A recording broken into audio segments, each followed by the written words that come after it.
Early morning లేచి బయటకు వచ్చి చూసేసరికి మా చెట్టు నిండా ఫ్లవర్స్ ఉండే. నాకైతే చాలా హ్యాపీ అనిపించింది చూడగానే. నాకు చిన్నప్పుడు డేస్ గుర్తొచ్చినాయి. చిన్నప్పుడు స్కూల్కి వెళ్ళేటప్పుడు ఫ్లవర్స్ తెంపుకొని మాల పెట్టుకొని రిబ్బన్స్ వేసుకొని పూలు పెట్టుకొని పోతే ఎంత అసలు ఫ్రెష్గా అనిపిస్తుండే.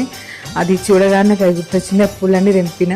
ఇప్పుడు మా పాప కోసం కడుతున్నాను అనమాట. అప్పుడు ఇప్పుడు పూలు అనిపిస్తే పిల్లలు కట్టాలనిపిస్తుంది, మనం పెట్టుకోవాలనే దానికంటే కూడా. అండ్ ఇక్కడ మాల ఎలా కట్టాలో చూపిస్తున్నా. ఎవరికైనా యూజ్ అయితే చూడండి ఎలా కట్టాలో. సింపుల్గా ఇట్లా మనం ఎన్ని పూలైనా టక్క స్పీడ్గా కట్టేసాను అనమాట. అండ్ ఇట్లా అయితే కట్టుకోవాలి. అండ్ ఇక్కడ కట్టేసి మా పాపకి అండ్ మా పాప వాళ్ళ టీచర్ కూడా పంపించాను అనమాట. ఈ వీడియో నచ్చినట్లయితే like, share, subscribe. Thank you for watching.